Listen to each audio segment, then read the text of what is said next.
Welcome to the Unshaken Men's Podcast, where men are built, not born. I'm your host, Jonathan Miller, bringing you real talk for real men, rooted in Christ. Like and subscribe wherever you're listening, and check us out on Instagram at Unshaken Men's Podcast.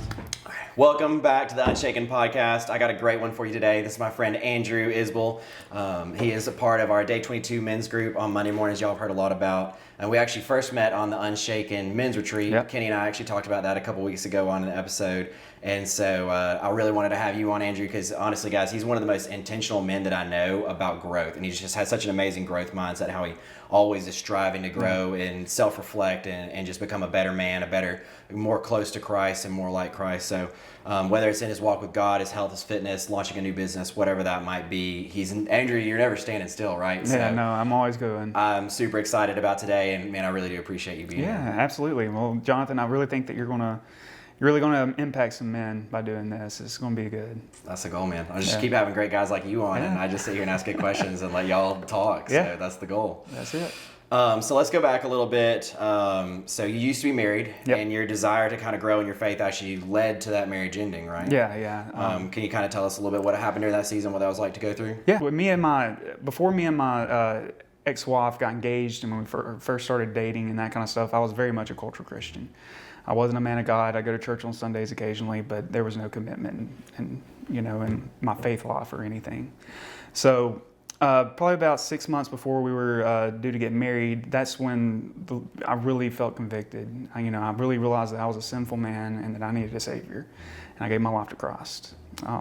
At the time, I was drinking heavy, doing a lot of really bad things. I was mistreating people and that kind of stuff, and so quit drinking completely. And then my life just really started changing in drastic ways. The way I spoke to people, the kind of things I wanted to do. Like I didn't really want to go out drinking anymore and doing that kind of stuff. And it really led to like a rift between me and my ex-wife. But we went through with the wedding. And about 9 months later, she decided that she didn't love me anymore. And that was, I've never felt so much fear in my life, and I feel like fear really holds you back from growth. Yes. So it's taken a long time to really get over that hump, press in, realize that this isn't the end for me. Like I can't get married again. I can get married to a godly woman and have a godly marriage and really enjoy it. Yeah, that's amazing. So I know that had to be really a tough season to walk through. What kind of kept you grounded during that season? Oh, man. Being surrounded by like-minded men. I had an incredible group of men around me, and I had a choice to make at the end of the day. It was like, okay, am I going to go back to all the sinful desires, and am I going back to the lust of the flesh and just completely fall off the handle, or am I going to continue to press in with Jesus? Am I going to continue to live a life led by the Spirit? And thankfully, I had men that I could call, and I remember that night very deeply. When I called two friends and I let them know, I was like, "Hey, this is what's going on, man. Like, and I don't know what to do, and I'm a little bit of a wreck right now." And they just immediately started praying over me, and it was an incredible experience. I never experienced anything like that. So that's what kept me grounded. Yeah. Being surrounded by community and knowing my identity in Christ. Wow, that's powerful. That's something that has come up in. This is now episode 4, and every single episode so far, community, having a band of brothers, having your corner toters, your Mac carriers, Foxhole brothers, whatever you want to call them, like having those guys that are there for you when you need them. Yeah, it's incredibly important. You can't stress how important it is. Yeah. Do you think you would be where you are today? And I'm just talking about purely from growth-wise. I mean, obviously, you wouldn't be where you are today without those guys that support you through tough times. But just purely from a growth standpoint of trying to become a better man, do you think you'd be where you are today without those guys? No. No, there's no way. Because it's inspirational to see men who are further ahead and to want to kind of be like them. Like, okay, this guy is so much better in his physique. And he's encouraging me to do better in my physique. And then you have goals you can kind of lay out, and then you can pursue those goals. Yeah. So I think every man needs someone farther ahead than them that they can look towards, that they can chase, that kind of pulls them forward. Yeah. Or, man, you got to have just a peer, a friend, somebody that you can just hang out with, spend some time with, that's more on the same level as you are. And then really every man needs someone they're investing their time in as well. I mean, growth is really more of a river, so you've got to be poured into, and you've got to be pouring out into someone else too. Absolutely. Yeah. Do you have anyone in your life right now that you're kind of pouring into that has more of a mentee role in your life? Yeah, I do. I've kind of laid off of it a little bit though. Like I've kind of pulled back because I wasn't seeing him taking any steps to actually change and grow. So I'm still there for him and I'm still praying for him, but I've kind of backed off of him a little bit. Yeah. Just hopefully that'll like kind of open his eyes up a little bit. Like, hey, where's this guy at in my life, you know? Yeah. And then when he comes back, it's like, hey man, we're going to actually start taking steps toward like discipleship and growth or not. Yeah. So that's kind of where I'm at right now with that. I used to struggle so much with, I would want people to grow so badly, and they just wouldn't take those steps, and I would still hold on to them and try and force them to grow, and they didn't even want to. And so the best advice I ever got was from my friend Danny, and he said, the advice that he honestly gave me was just, the moment you know when you need to kind of lay off, like you talked about, is when you keep giving someone a next step and they just don't take it. Yeah. If you say, hey, this is your next step in your growth process, this is the next step in getting over your pornography addiction, this is the next step, this is a good book to read, this is a good podcast to listen to, this is a good next step, when they just completely ignore those and all they do is complain about their problems, they don't actually take action to do anything about it, they're just not ready to grow. Yeah. Well, I think, honestly, Jonathan, we were on the Unshaken men's retreat. You really shook me up a little bit. When I was Pun intended? Yeah. Pun intended. When I was complaining, and you were like, well, what are you going to do about it? And I was like, oh, man, that was a good turning point for me. I was like, what am I going to do about it? Yeah. It's time to start discipling men. It's time to learn how to disciple men. Like, there's so many different areas of growth in our day-to-day life. There really is. And that really, it did. It was like, okay, it's time to get after it. Like, I need to start working more. I need to, pour in more. I need to get poured into more. So I appreciate that. That was all, led by the Holy Spirit for sure. It's one of my favorite questions is, what are you going to do about it? Yeah, what are you going to do about it? What you going to do about it? Yeah. So you mentioned kind of just your daily habits of growth. What's a morning routine for Andrew Isbell? Morning routine is I like to get up at 4 o'clock. Wow. Yeah. So typically 4 o'clock, early bird gets the worm, Then it's, I've been doing a Bible, kind of like a Bible study program. The plan is to read through the Bible in a year through a Bible app. I can't remember the name of it right now, but I'm doing it with a group. Okay. So that kind of holds me accountable to it. After that, it's more so, eat some breakfast, drink my coffee, do some restroom, do all those kind of things. And then sometimes I'll work out, sometimes I don't. Kind of depends what I got going on for the day. If I need to go in at 6 o'clock in the morning or if I have a regular 8 o'clock day. Yeah. So, do you like working out in the morning or the afternoon better? I do. It's kind of a little more challenging to do, though, morning workouts. I always feel better through the day, though. So it's something I like to do as much as I can. Yeah. I always feel great in the morning when I work out, but usually I crash really hard in the afternoon sometimes. Yeah.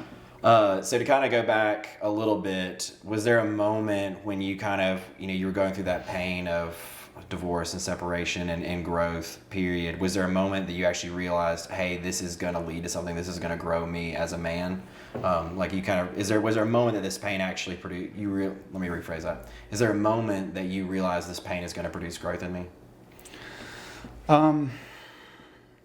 Yes. And it was more so through continually being told that by my community that there is good that's going to come out of this. So it wasn't like a flip of the switch kind of a moment, but it was more so just like over time people pouring into me that message that things are going to be okay, and you do have the potential to get married again. So it was more of an over time, my mind was kind of changed and reframed around that, more so than just a light bulb moment. Yeah. One of my absolute favorite quotes is, the fastest growth periods are often the most miserable. If you want progress, get used to the pain. Yeah. No, yeah. I mean, it was, our whole process took a year and 3 months from the time she moved out till, the divorce was finalized. Yeah. So it was a long, agonizing time. honestly kind of felt like hell a little bit at times. But here we are on the other side of it, and man, I'm happy, I'm healthy, feeling good. That's great, man. Yeah. Talking about, so back to the kind of the healthy side, I remember a couple weeks ago you had a goal, and that was to run 1 mile with a weighted vest, and you've completed that goal now, right? Correct. Without stopping. Without stopping, no stops. It may take me 15 minutes, but I'm not stopping. Yeah. How did that feel to accomplish that? Oh, it felt great. And then to be able to do it with Kenny this past Monday, yeah, it felt really good just to see all the guys were just happy for me, and it made me feel good about myself. So yeah. So to kind of fill in the blank here, or the gap, you are co-leading that group with Kenny, right? Correct. It's the Act Like Men small group. Correct. Kenny and I talked about that on episode 1 or 2, and just, man, it's such an awesome group. I love what you guys are Yeah, doing. it really is. I mean, it surprised me so much the first night. We weren't even planning to do a run. We were just saying like, hey guys, next week come prepared with running shoes and some gym shorts, because we're going to run. We're going to do something challenging together as men. And everybody was just, oh, let's do it tonight. Yeah. And I was like, this is exactly what we were hoping for in this group. So it's been the biggest blessing. I'm a little sad it's come to an end, but ready for the next season. What's your highlight from the semester? That night, yeah. Yeah, it was a powerful night. Yeah. Yeah. You and I also did a mini Murph recently, or Memorial Day. Yeah. Man, it feels like Memorial Day was yesterday, but it was actually a little while ago with Kenny. What do challenges like that do for your mindset? Oh man, creates a lot of desire for growth, because that challenge almost killed me. Like, it was so hard, and to see you do it so easily.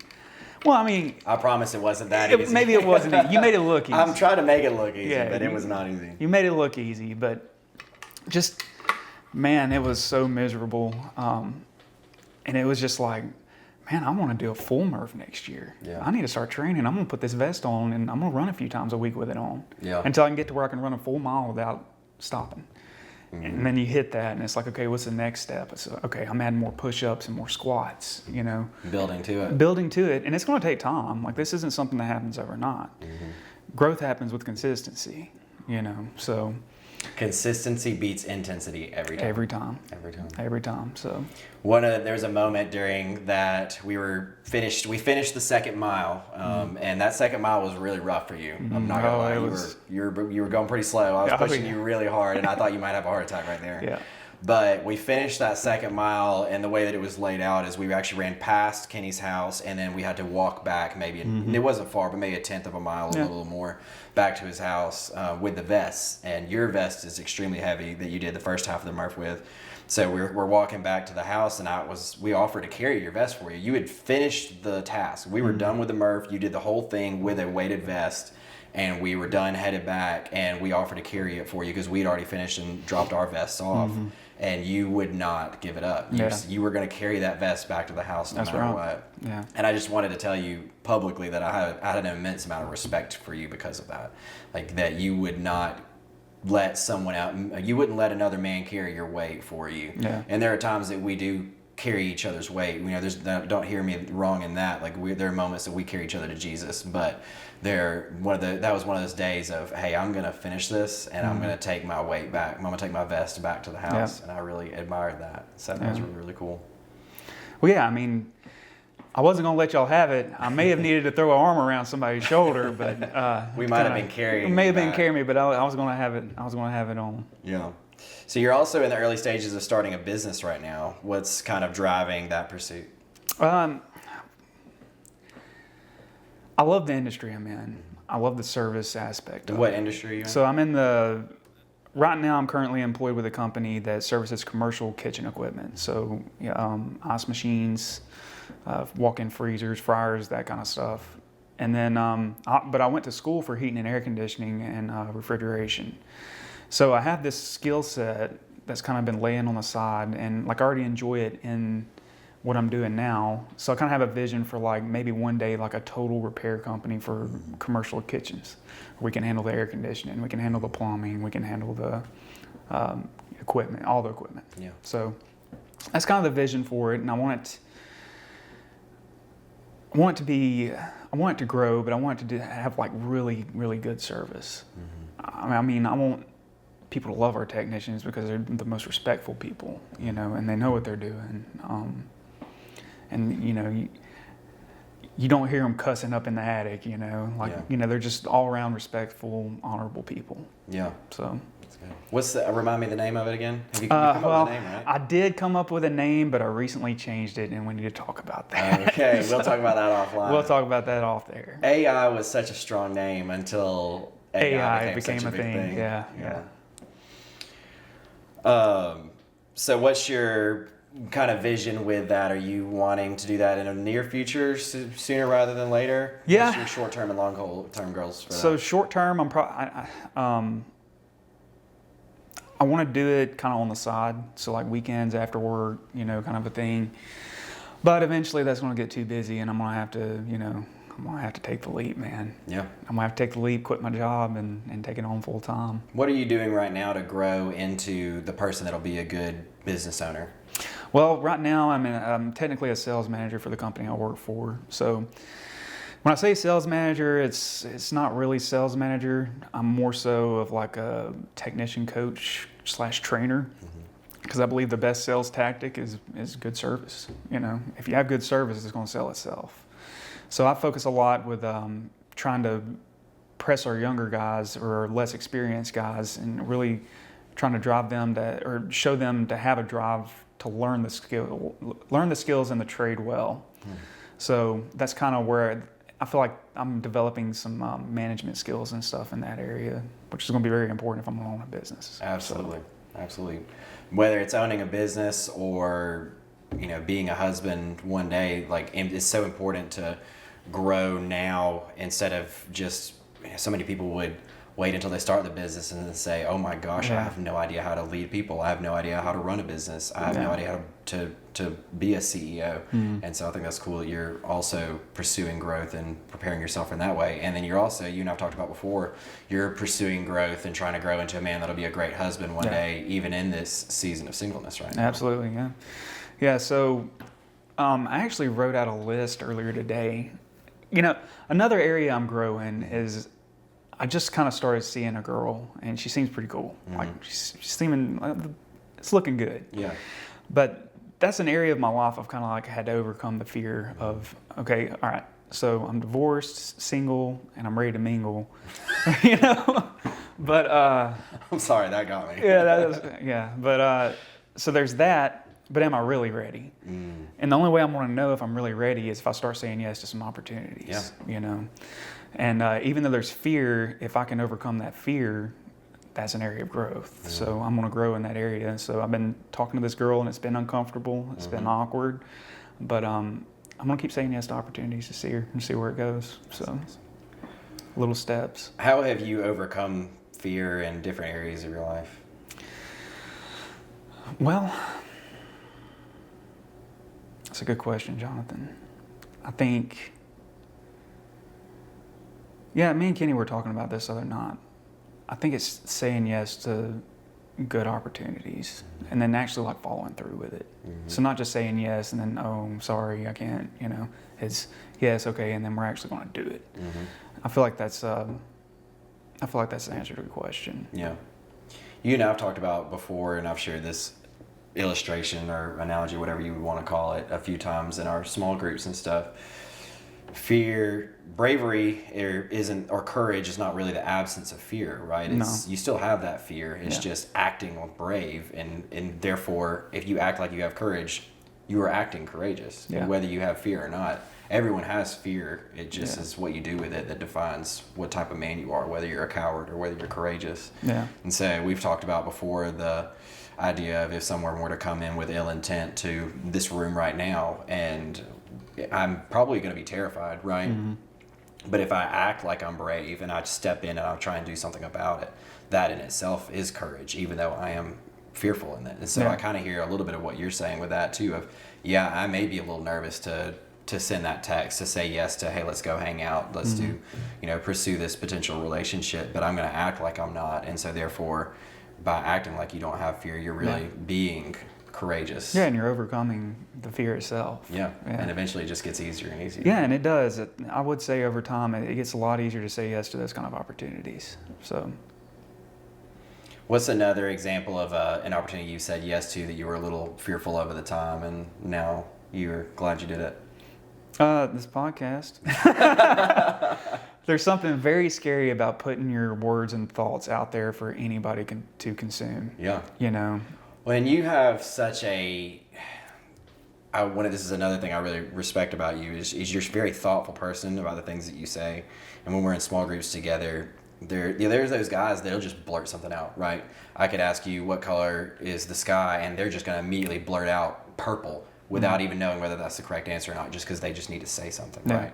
But you are one of those guys that I can ask a deep question to, and you will sit and you will think and you'll really ponder your words, because you know that words carry meaning. Yeah. They carry a weight to them. And so that's honestly one of the reasons that I wanted you to be on here, because I know that words that you use and what you share, you will have deep conviction about, and you'll really ponder the weight to them. So yeah, well, there was a time in my early Christian life when I wasn't very thoughtful. And I did blurt when I should have listened. So now in hindsight, I can look back and say, you know, and I've really learned the lesson of sometimes just sit there and listen. You know, you don't always have to have an input. You don't always have to have the most wise saying in the world, you know. Sometimes you just need to be present. That's really good. Yeah. So shifting a little bit back to the health side of kind of things, you've been doing this kind of, you call it like a keto carnivore, right? Yeah, kind of. It's not as strict as a strict carnivore diet, right. and I'll give myself a cheat meal once a week. So cinnamon rolls. Cinnamon rolls. Yeah, that's a good story. That's a great story. Why don't you go ahead and share it real quick? Yeah. So a few weeks ago, or about a month ago, Jonathan had his third Saturday breakfast meeting, and they had cinnamon rolls. Shout out Janie Fontenance. There you go. New Beginnings Bakery. Check them out on Instagram. Best cinnamon rolls on the planet. I attest. Incredible cinnamon rolls. So I hadn't had sugar in like probably 3 months. And I come in and I see them on the stove and they're still warm, and I'm like, okay, I can eat two. Two will be good. So I get 2 of them things. And they're pretty whopping cinnamon rolls. They're big cinnamon rolls. And I got some of the potatoes and bacon, you know, on the side there. I'm sitting there eating them. I get finished with them. And then the next thing you know, like everything starts getting a little fuzzy. And I'm like, oh no, what have I done? I didn't think about it.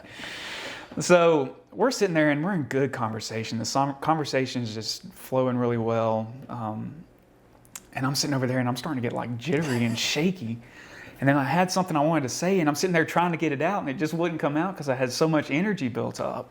And I was cracked out with cinnamon rolls, man. That's just 100%. And then you crashed hard later. Oh, I crashed so hard later that day. Oh, it was an awful crash. I tried to do some weightlifting, and I got 1 set done, and I was like, I physically can't move these weights anymore. Yeah, it was awful. That felt extra heavy. It was worth it though. What have you noticed when eating healthy, so not doing that, but eating healthy, staying on this kind of keto carnivore diet? How have you noticed it affect your energy, your mental clarity? Yeah. And also spiritually, since kind of dialing all that in? Yeah, I would say, I feel like a lot of different disciplines kind of go hand in hand, and they're kind of transferable between like your physical, like if you learn how to be physically disciplined or disciplined with your food or like whatever you're eating and that kind of stuff, it's easier to be disciplined in your spiritual life as well. It's almost like those kind of like the way your mind and your thoughts start changing affects all 3 aspects or areas of your life. Very true. Yeah. I'd say the biggest benefit that I got out of it was clarity. Like the brain fog kind of goes away and you're able to think a lot better. And even stress levels, I would say, because I feel like the more brain fog I have, the more stressed out I am because I can't process what's happening. So it's frustrating. It gets very aggravating, yeah. And then I'll throw a temper tantrum. but yeah, so do you sleep better with it? Yeah, I feel like I sleep better, yeah. The cleaner I eat, I feel like I do sleep better. Yeah. I wish you had a Whoop before so we could know how your sleep was compared to before. Yeah, that'd be really good. Which my sleep isn't great, but I feel like it's a lot better than 4 a.m. every day, so there's no way you're sleeping very much. Yeah, no. I get about 6 hours of sleep. I would die 6-7 hours of sleep. Really? Oh, yeah. I'm a 9 hours a night guy. Really? Every night I'll get 9 hours of sleep. Wow. Yeah. I bet you do feel good. Most of the time. Until I don't get 9 hours, and then I feel terrible. Or until I do like today. And again, I ate Janie's cinnamon rolls today. Ironically, they've come up twice now. Yeah. But we had some leftover ones on the stovetop when I got home today, and I couldn't stay no. Yeah. So I felt like terrible after I ate them. Oh, yeah. Yeah. Speaking of the Whoop, how do you like it? I love it. Shout out Whoop. Yeah. What is it, for those that don't know what a Whoop is? It's a fitness tracker. So it tracks a lot of different metrics of your body, like your basal body temperature. It tracks your steps. And the thing I like about it more than, because I used to use an Apple Watch for like logging workouts and tracking all that kind of stuff. The thing I like about Whoop is it goes more based off of your strain for the day. Mm-hmm. So it calculates where it looks more into like how hard you're working to achieve your goal. Mm-hmm. And then it gives you more of a report on that. Because if I sit there, if I do nothing but train, certain muscle groups at the same weight for 6 months, I haven't made any progress. Right. And this shows you, hey, you've been doing this same workout for the past few weeks and you haven't really noticed an increase in your strain. It's time to start doing a little more. Step it up. Yeah, it's time to step it up. So that's what I like about the Whoop. Yeah.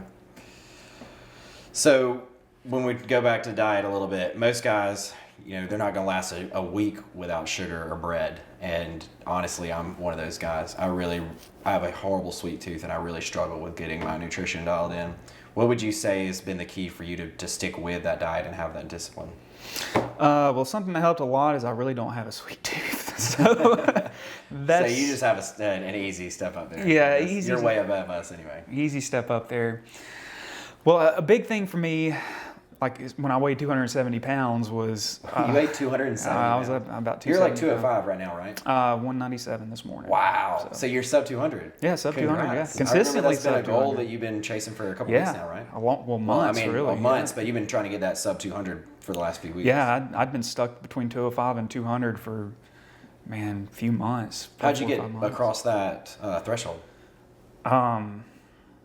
Was it training with a vest to try and get sub 1 Honestly, mile? Or 1 mile? Once I started doing that kind of training, that's when I did see sub 200. Mm-hmm. So maybe it was just adding in the extra cardio or a different style of cardio because I was doing more elliptical style workouts. Yeah.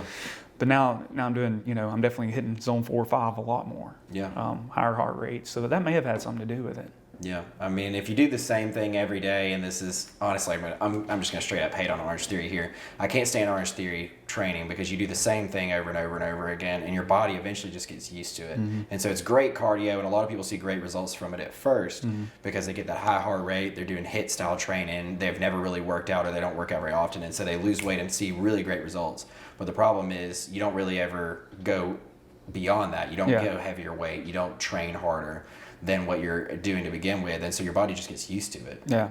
And so if you just run 1 mile every single day for the rest of your life, you're going to eventually see not as good of results because your body just gets used to that 1 mile. And just like, so if you were to say flat incline or flat dumbbell press, the 75s every day for the rest of your life, you're really not going to grow that much. No. But if you can progressively overload and continue to go up in weight and push yourself harder, try and go for 1 more rep, 8 instead of 7, 9 after that, just continue to push yourself and go farther. That's when you're going to see the real progress. Yeah, I usually do, when I'm training, I'll start at 10 reps, okay, and then I move up to 12, and then I move up to 15, and then when I move up to 15, it's time to up my weights. There you go. And then just kind of like... 15's practically cardio. Yeah, 15's cardio, so... But if I can do 15 and do it, 3 or 4 sets of 15, then I know I can comfortably and safely, push more weight. Absolutely. So... I have a problem with just going for 1 rep maxes all the time. Yeah. I deadlifted the other day, and it's actually the first time I've ever deadlifted and stuck to my plan. So I go in planning to deadlift for 6 to 10 reps times 4 sets. And the other day I went in and actually did that. And it's the first time I've ever done that. I always get to 315, and 315 feels kind of light. And then I 1 rep max it after that. And every time I deadlift, I just go for a 1 rep max. And I always end up almost hurting myself. Yeah, be careful, man. Hurt your lower back. That'd be no good. No good. One of my favorite quotes, kind of talking about this though, is that comfortable is the equivalent of complacent. What do you think about that? Say that one more time. Comfortable is the equivalent of complacent. Yeah. Yeah. Yes. The answer is yes. It absolutely is. And they go hand in hand. So, Andrew, if you could sit across from a young man, a guy stuck in neutral right now. He's not growing in his faith, in his fitness, his calling, whatever that might be. What's one piece of advice that you would give him to get him moving again? Well, I mean, it's life or death, whether it's spiritually or physically. And that's probably what I tell him. I'm like, you got to get this together, brother. Mm-hmm. Spiritually you're dying. If you're not growing, you're dying. If you're dying and if you're married, then your marriage is dying. Mm. Or your kids are dying. Like, that's the consequence of being stagnant, being complacent. So if you don't want that to happen, then we got to get moving in some direction. And I don't care if it's small steps, big steps, it doesn't matter what it is, we just got to be in some kind of movement. That's what I'd say to him. Wow. That's powerful. I'm going to have to sit on that one for a minute. Yeah. That's really good, bro. It's hard. Well, Andrew, thank you so much for being here, man. Yeah, absolutely. It is. This has probably been my favorite episode we've recorded so far, if I'm being honest. It's been a blast to talk to you, and the growth that I've seen in your life just in the 6 months or so we've known each other has been just tremendous, and I really respect it and love you, man. I'm just excited to continue to grow in our friendship and to spend time together, and excited for everyone else to get to hear the wisdom that you have, man. I've enjoyed these few minutes. If no one else listens to it and grows from it, I've grown from this. I've enjoyed it as well. So. It's always a good time to hang out with you, Jonathan. I look up to you in a lot of ways. So thank you, man. Yeah, man. I appreciate it. All right, we'll see you guys next time. Thanks for listening to the Unshaken podcast. Stay strong, stay rooted. Like and subscribe wherever you're listening, and share this with a man who needs to hear it. Drop a comment below. Let us know how we're doing. And don't forget to follow us on Instagram @Unshaken Men's Podcast. See you next time.